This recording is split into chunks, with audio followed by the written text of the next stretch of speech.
Ça ouvre en fait un énorme champ important dans la société qui est celui d'éduquer, de former à ces machines. Et on ne peut pas les former de façon complètement conceptuelle ou hors contexte. Je pense que la meilleure façon de faire, c'est l'expérimentation, même faible. Et ça nous différencie beaucoup des machines.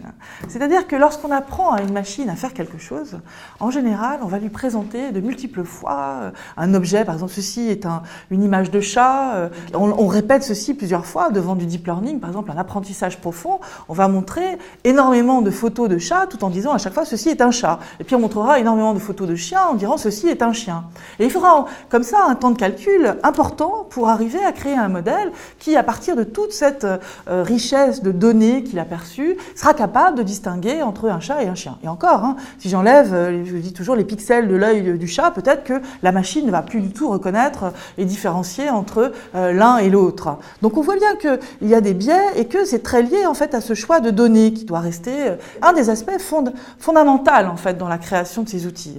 C'est-à-dire qu'on doit vérifier que les données ne sont pas discriminantes, qu'elles sont loyales. De la même façon, cet objet qu'on construit en fait avec les données et des algorithmes d'apprentissage est un objet un peu opaque pour tout le monde. Quand je parle d'éducation, c'est qu'il faut rendre plus lisibles ces systèmes pour qu'on ait confiance en fait dans l'utilisation et dans les décisions que peuvent apporter ces systèmes.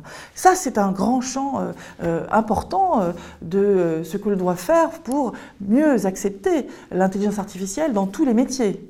Donc cette démystification est fondamentale.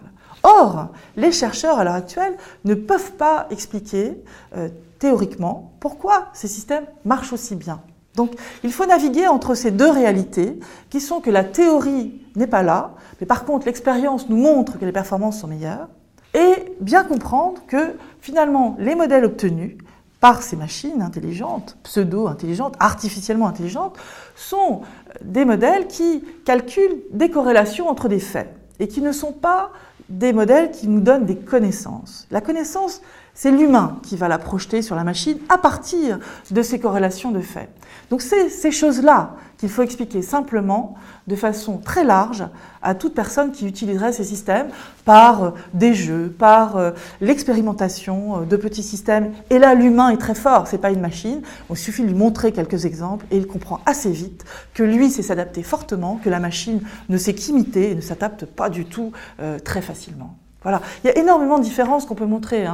Donc, sur l'intelligence humaine, notre intelligence, elle est émotionnelle, elle est d'altruisme, d'entraide. On a une intelligence très pluridimension, ce que la machine n'a pas. Elle a une dimension de calcul et de mémoire. Et on va l'utiliser au mieux, c'est ça qu'il faut faire. Et je pense que l'humain est au centre de cette boucle, donc, et doit utiliser ces systèmes de façon non anxiogène. C'est terrible ce discours qu'on entend par les transhumanistes parce qu'elle laisse entendre que la machine pourrait prendre les décisions toute seule et devenir dirigeante. Or, on les construit ces machines. Donc c'est à nous de mettre les clés pour que la machine ne prenne pas le contrôle et qu'on en ait toujours le contrôle. C'est ça qu'il faut mesurer.